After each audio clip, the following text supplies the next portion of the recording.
All right, this is great. I'm going all the way to Idaho. How you do? Are you out there, Atari? Yes, sir. Pocatello, Idaho.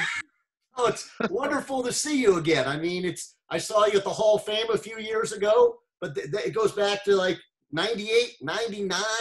I'm trying to think. This all came about. I was talking with the Amigos, Nate Kenyon, Johnny Tucker, Deshaun Spencer, Damon Jenkins. Maybe Oh, I don't know yeah. where to begin. Maybe just talk about go back to like 98. Those are special times at De La Salle. Oh, yeah. To be honest with you, I'll go back to like 96 was really well, actually 95, I watched De La Salle play in the championship. And I can't remember one year they played like Piner or somebody like that. And I went to go watch them play because my brother was actually going to Alhambra. And I went to go watch Alhambra play St. Mary's, and I was like, I want to go to that high school, but I have no clue where it is. And then my brother transferred in De La Salle, and then the first thing I did was go, can I be the ball boy? Like, I have got to ask. My dad was like, just ask. So I went and I asked, and then like the next day, Vinny Padilla showed up and was like, hey, my brother's on the team too. I'm going to be the ball boy. And so me and Vinny were the ball boys when they had to come back and beat Pittsburgh at Pittsburgh when Gelderman had that little tight end pop for a touchdown at Pittsburgh. And if you watch that video, you see a little dude dog pile, and that's me, like 14 years old, 13 years old, dog piling. And then that became my first love with De La Salle. Right, and you mentioned the dog piles. I was actually talking with Justin Allenbaugh. There also were dog piles at De La Salle. Do you remember playing games in the back 40 while the games were going on? Yeah, yeah. Yeah. Who did Oh, you meet out yeah. there? Those were fun. That's, you know what, to be honest with you, you probably see a lot of those kids that played back there made their way onto the field. Right. No, it was like, yeah, yeah. You, Justin, the younger Gelderman. Yeah. So Yep. yeah, your lineage. Yeah. How about this? You watching Leon? What are your memories of watching Leon? Oh, my memories of watching my brother were like, man, he's really fast. Like, so when I watched when I was the ball boy, it was like Bam and Gallagher and all those guys. And then when I became a freshman, my brother, I mean, he was the man when he was a junior, but his senior year was when he went crazy. But I didn't watch him too much because I was, in high school and I was just kind of hanging out. But I remember getting pulled up to varsity and playing cornerback and just going, these dudes are so fast out here. Like, I don't know how you tackle my brother because, like, I went home to my dad one day and was like, I don't know how any team stays on the field because, like, my brother's so fast and the Right. linemen are so big. And well, then you got faster, and people remember your running back, but you were a very good. Was it linebacker or safety? What were you playing on defense? Well, yeah, I played like that hybrid position, like we call it Spartan. Yeah, Like they still do. all They the still cool, all the cool dudes played Spartan. Me, Drew, like Walsh. Anybody who was cool played Spartan because that means you could guard a receiver and you could come inside and hit people, and you never got blocked because you're always on the weak side. right. And so that besides being good, a requirement was being cool. Oh yeah, I mean that's the position where you got to run around like Joe Corte. He played that position probably better than anybody, um, because he was like athletic, could move, and he could hit like a monster. Right. And I'm trying to think what else. Just what about 97? You guys broke Hudson streak. Memories of Yeah. that? Yeah. Yeah. So those are good memories. So I got hurt in the Pittsburgh game the week before. I like cracked my clavicle and dislocated my shoulder. And so I didn't play in that game, but it was fun to be a part of it. And to be out there. I wish I could have played in it, but that really didn't. I mean, playing in it wasn't really as big as just being a part of it, which, Right. I felt very much a part of it. So that was good. Yeah. It was at College Park, I think. The It was game. at College Park. Yeah. Yep. Yeah. No, and that's the AstroTurf there. The other thing I remember the next year, the way the season started, those 5 first games, tell people about that schedule. I remember that schedule 20 years ago, whatever, Nevada Union, Yeah, when Bakersfield, Mater Dei. Go through that. Yeah. when that schedule came out, I remember just being like extremely excited and nervous. Like we have to play every good team from the north all the way to the south. Because like if you think about it, Nevada Union, they ended up losing their section final. Bakersfield ended up winning their section. Mater Dei ended up winning their section. St. We Francis. played St. Francis St. was tough. Francis ended up winning their section, beating Oak Grove, and then Skyline Yeah. was that was when the last couple years when they were just really good all the time. Right. And So we played 4 section champions. Yeah. No, that was. But tell people about down in Anaheim, the Mater Dei game. Oh, that game was great. Going into that stadium,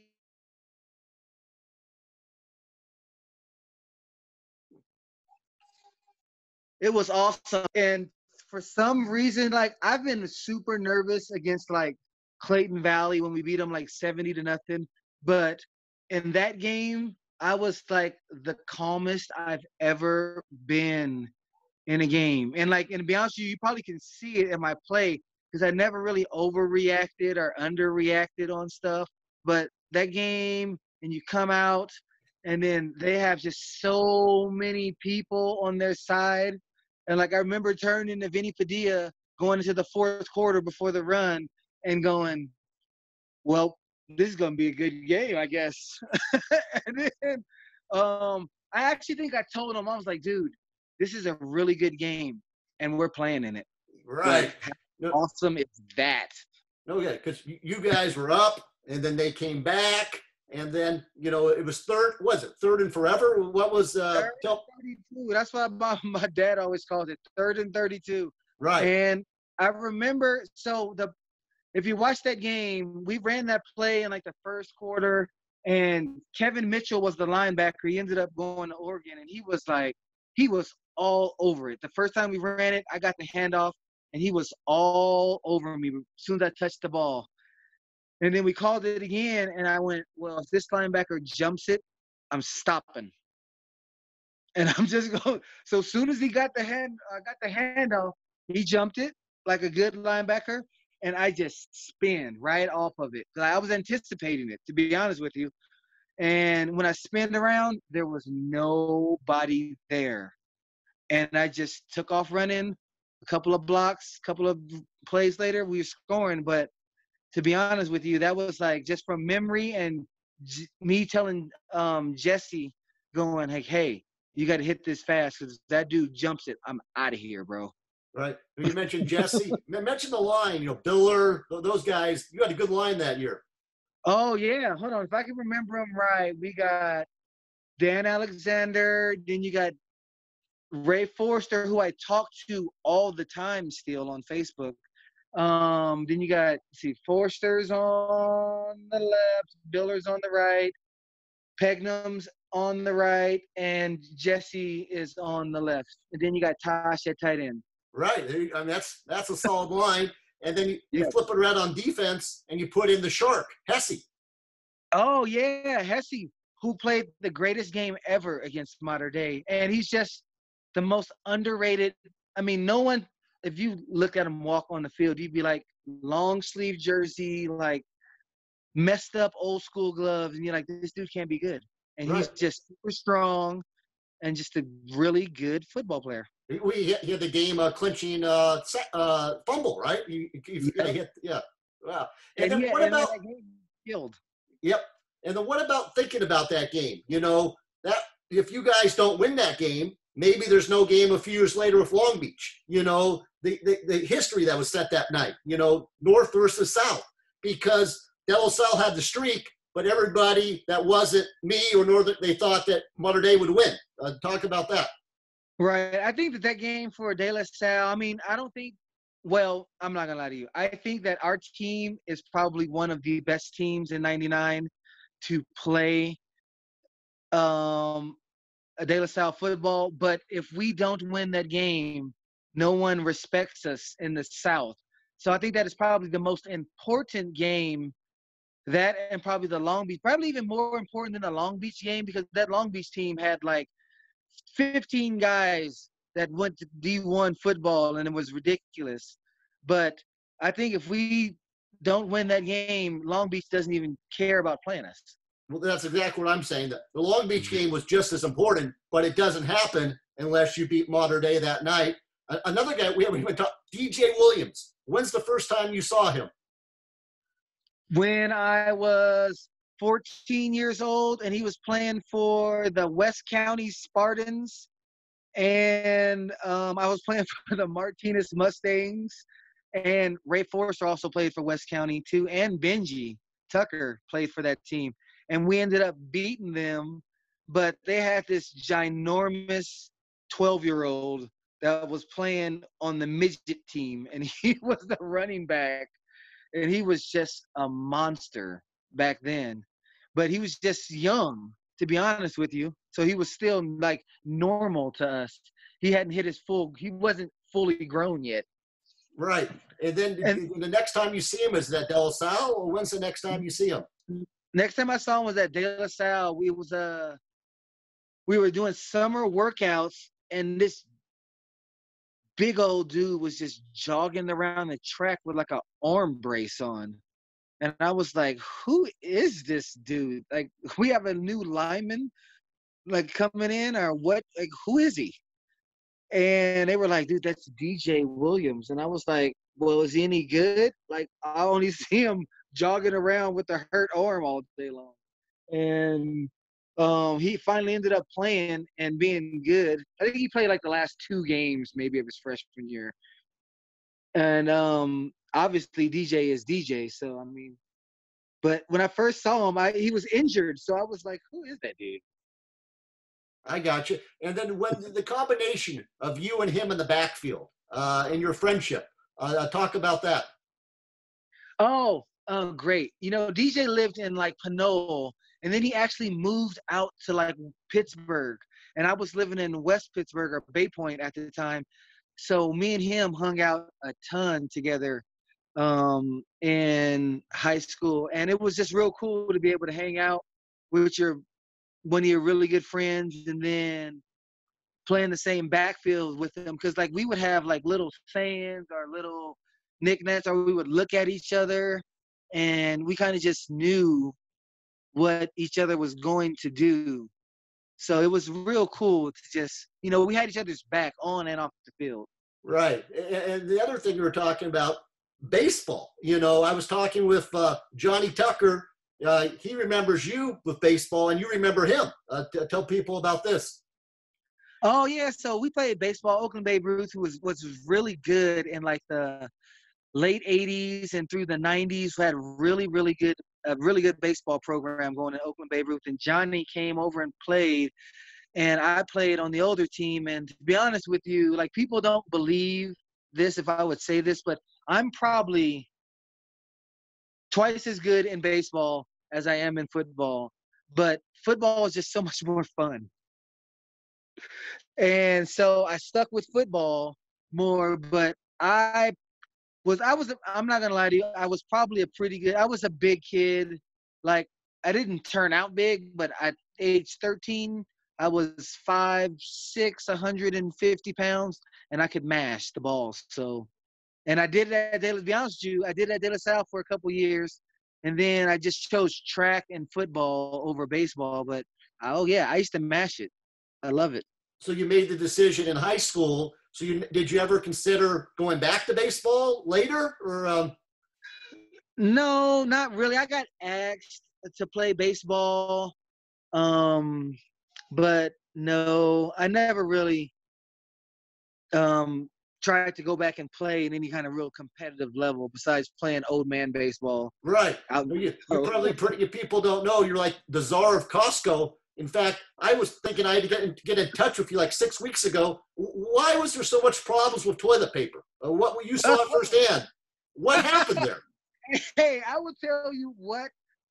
It was crazy. So at our store, which is not even a big, busy store, we had toilet paper would come in, stores would open, and like they would just run and get. And be honest, it's just like a Costco is used to sending out toilet paper like every 2 or 3 days, but it lasting for like a couple of weeks. They weren't used to sending it out, then it all being gone, then sending it out, then it all being gone. So it was just like, and then depending on what store you went to, depending on real how important your store is, because like the Concord store, which is like $1 million store, is going to get toilet paper before the Richmond store does. Right. No, but so what was it? You saw it. You put it out there. It was the same people coming in each day. I mean, there was enough. But what? What was going on? I mean, I just got in the after. Go ahead. Before they didn't have limits. So the problem was we didn't have limits. So for like the first couple of weeks, 3 or 4 weeks, like it was just like no limits on anything. So you could buy as much of whatever you wanted. So people were putting like 3 or 4 in their cart and then coming back and buying 3 or 4 more the next day. So it was like, we have enough toilet paper for everyone, but not if everyone takes 3. That's okay. That's exactly what I needed to hear. Because yeah, by the time I got there in the afternoon, it was always gone, and that's why. Gone. Yeah. Okay. Crazy. And no, but the Lysol spray is still like that. Yeah. What about now? I mean, you've been in Idaho, what, like 15 years, if not longer. Tell people about your life. You're married. You have a bunch of kids. I mean, how old is your oldest?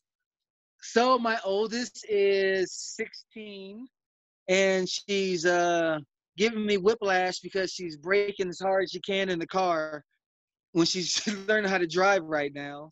So, I moved out to Idaho. So first I went to Cal. To be honest with you, Cal was probably not the best choice for me of schools. It just wasn't fun to go there. The football coaches were good. It wasn't fun for me. So I transferred to Idaho State, and to be honest with you, I had the most fun I've ever playing football since high school. Our team was good. We won the Big Sky, so we had a lot of fun. Then I ended up getting married to my wife, Whitney. We have 7 children. We call it the core 4 and the bottom 3. So we had 4 children. Let's see, Alexis, Kimari, Kai, and Jada. And then we were like, we're done. So we waited 8 years, and then we were like, let's try for another boy, because we only have 1 boy. So we tried for a boy, boom, girl, Skylar, the one you just saw. Yeah, I saw her, yeah. We were like, all right, 1 last try. Boom, boy, AJ, Atari Jr. So we were like, yes. And then we were done, got the family ready, went to Disneyland, forgot birth control pills in Disneyland, was in LA for a week, came back, didn't get them for 3 more weeks. When I finally went to go pick them up, she goes, babe, I'm pregnant. Okay. Yeah. So that's number 7, Tristan. Yeah. And so Idaho is great. You know, Idaho is not for everybody. It is small. Like, I live in Pocatello, Idaho, 50,000 people, 3rd largest city in the state. Right. Exactly. So it's not for everybody, but it is perfect for me. I'm a urban cowboy. I brand every year. I eat Rocky Mountain oysters. I do everything that they do out here. I just do it with maybe a little bit more swag. Like how you always have. So the news flash is Atari Callen has gone country. Yo, my goodness. You wouldn't believe it. Like the first time I went to a little town called Mackay, Idaho, where one of my teammates played, and it's probably 300 people, 8-man football. I think it's actually almost 6-man, 8-man football. And I went branding there, and they looked at me like, what are you doing here? I said, hey, if I'm going to live in Idaho, I got to have Idaho fun. I just can't try to have Cali fun in Idaho because there's no clubs. Right. There's nothing to go to. So I went out. 18 years now I've been out here, 2002. So, yeah, I've been out here. So every year, Mackay, Idaho. Yeah, wow. No, I'm trying to think. There's I've been talking, as I said. You know, I got one funny story, though, is that Benjamin Tucker came out here to do a rodeo. as a team roper in Blackfoot, and I saw him, and I couldn't believe it because I was like a dude from Oakland and a dude from Richmond are in Pocatello, Idaho, team roping in Wow, Brandon. that's crazy. Maybe that's something. As I said, I've been talking with Nate and Johnny Tucker, the guys a little younger than you. If I put together a Zoom with you, who would be Benji Tucker? Who else should we get? Oh, you got to get Renard. You got to Okay. get Nardi. Yep. And if you can snatch DJ, and you got to get you got to get one of the like Ray, Biller, Alexander, like, because they, like, because we had like two main groups that hung out. We had like all the backs with Charlie and DJ and us, and then all the linemen who actually still hang out together. And I like mingled in between. Yeah, that's what you do. You bring groups together. Maybe can I put you in charge of setting it up? Oh, I'll try to. Yeah, you know what? I can. I'll try to get in trouble because we can talk about. We made me, Dan Alexander, Pegnum, Tag McCurdy. We made a movie in high school called The Black Avenger. Does it still exist? I actually think it does. I think that they have it. It is the most hilarious movie we made for a religion class ever. Who was the teacher? Who's our teacher? Bald glasses. Oh, our junior year. Oh, I can't think of his name. Oh, who's our religion teacher that year? There's a guy O'Leary, but he was English. Oh, yeah, I don't make. It must have been. I said there was a guy O'Leary who was bald, who was English, but there must have been a religion teacher that I'm not familiar with. Yeah, no, maybe it wasn't Mr. O'Leary. It could have been. You know something? What? That's why we got to get those guys. They would know. I'm trying to think. They would know. What about this? You played with Justin Allenball. What are your memories of playing with him? Allenball broke my finger. The first play of the game against Nevada Union, my junior year. Okay. And I just made a tackle. He goes flying by and like gets up, and I put my hand down to stand up. He steps on my finger and breaks it. Because you can see him step on my finger, my head throws back. And I'm like, dude, you just stepped on me. He goes, get your A up right now. And just walks back to the huddle. And I'm like, bro, you just broke my finger, dude. And it's still broken it's not broken to this day, but you can still see the break. You have the evidence. I'll ask him about that. But playing with him, did you see that he would become the head coach? Did you see that in him?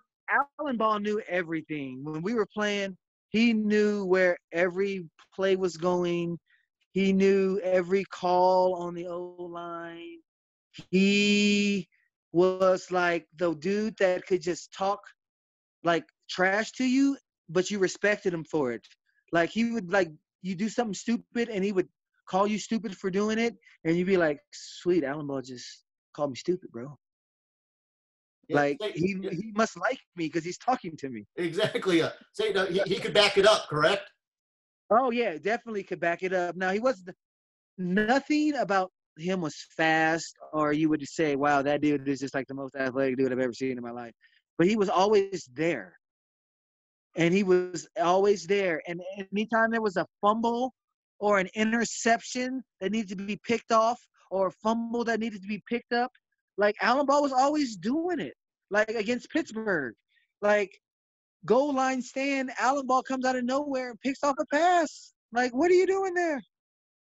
Well, that was his specialty, the film, and so yeah, he knew before it happened, and as you said, he had talent, but not as much as you, so he had to make up for it, and that's what he still does. How much are you in touch? Probably a little bit, or not so much with what's going on at De La Salle now? Not so much with like ball. I've been back to De La Salle a couple of times, and every time I come back, Allenball makes it a point to tell his running backs if they want to be any kind of a man, they would try to be a running back like me. So I do smile at that because that's pretty funny coming from Allenball, who used to drill me all the time. But I don't really talk to him too much. I mean, I talk to a lot of my old teammates every once in a while, Nate and some of the other guys that are like living in different cities trying to get their own thing going. Um, I try to represent De La Salle and everything that I do when I'm talking to my kids, and I use a lot of stories from high school and uh, things about Coach Ladd and the way he was. I try to, actually, to be honest with you, I'm more of a Coach Edson the way I coach than Coach Ladd. I can't be that calm on the field. I have to be excited and yelling and screaming and Are running around. are you calling people muffin heads? Oh, oh, muffin head. Yeah. Well, you know what?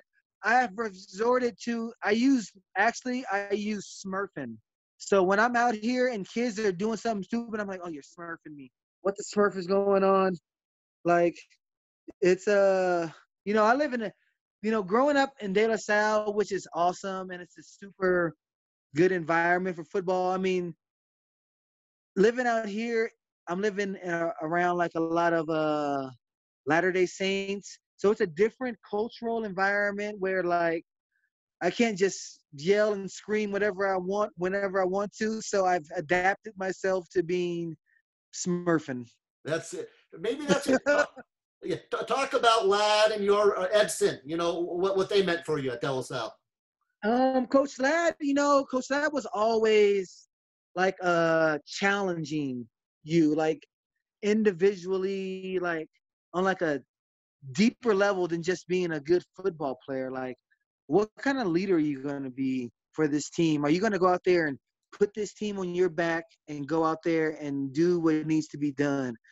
I've never had anybody challenge me like that. Like my dad is an awesome dad. So, but like, he was relaxed. My dad was a young dad.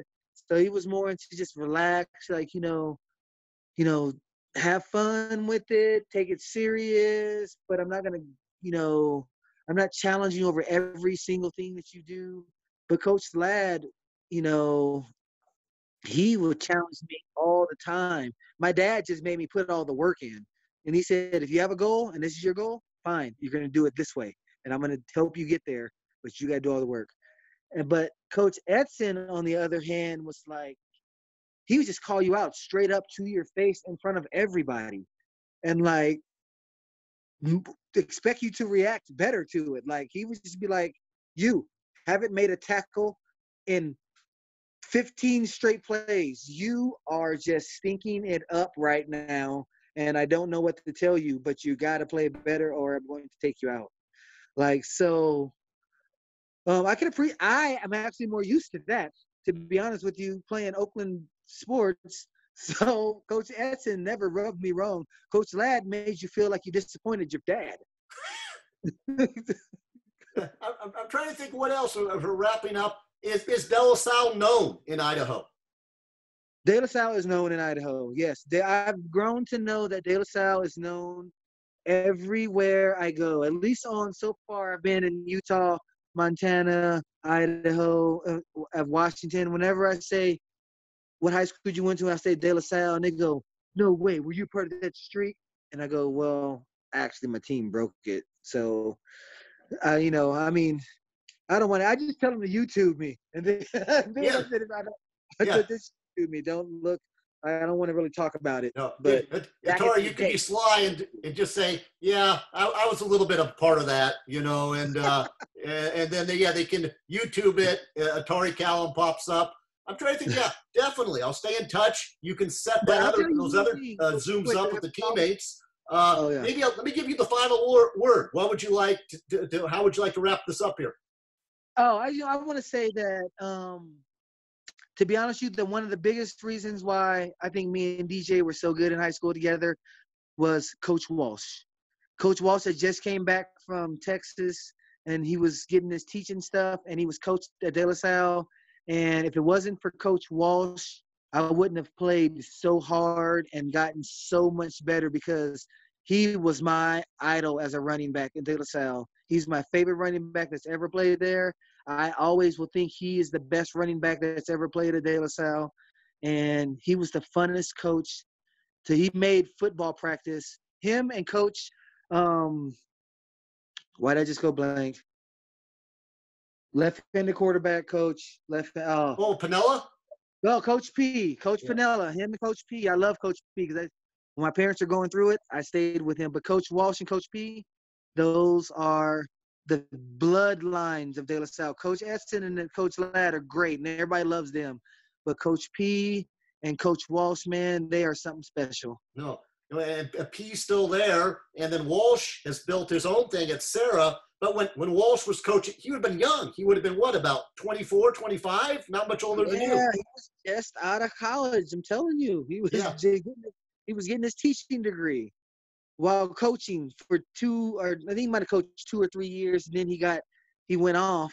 But Right. yeah, he came back. His first year was my senior year, I think. In 98. Yeah, wow. Yeah. Yeah, I think he was. I think he was there like 98, 99, 2000, and it was either 2000 or 2001 or 2002. He's been at Sarah 17 or 18 years. So imagine that. He became the head coach when he was like 28. Yeah, he taught me that blocking was more important than anything you could ever do. And me and DJ blocked hard for each other. Right. See, that's it. That's why DJ got the yards, and that's why you got the yards. Yep. Okay, well, that's powerful. You know, of all the things you said, I know a lot, but I didn't realize how important Walsh and P were to you, particularly Walsh being the position coach. Yep. Very important. And Coach P for giving me rides home because he lives right down the street from me in West Pittsburgh. Yeah, no, in fact, he mentioned that to me. You know, maybe talk a little bit about P. I know him. He's been there for years. P's a legend. He was the quarterback there about 1984. Yes, sir. And Coach P. So Coach P had just had his first kid. I think my junior or senior year, they just had their first kid, and I think his wife was pregnant my senior year with the other kid. And my parents my junior, senior year, they separated for a couple years. So I didn't spend a lot of time at home, and I used to just stay at Coach P's house. I'd be like, Coach P, I don't want to go home tonight. Can I stay at your house? And he lives right by the BART station. He would just drop me off at the BART. He would feed me. He just talked to me and listened. Like Coach P was like, if it wasn't for him, I would have just had a lonely, because my brother had just left, I would have had a lonely junior and senior year because it was just me. And there was nobody at the house. And Coach P, and I was with those girls, man, and it was great. That made me feel like a big brother, and I loved it. You know, he saved you. He did. Yeah, wow, that's powerful. Kept I me mean, from being a knucklehead. no, well, no, but no, it really gave you a spot, gave you a safe spot, gave you a place to be. You know, that's powerful. You know, that's more important than football. Yeah, very. Yeah. No, I'm trying to think. Maybe I think we just wrapped up right there. Well, let me hit stop, and then I'll talk to you briefly afterwards. This went wonderful. I thank you. Thank you. I appreciate it.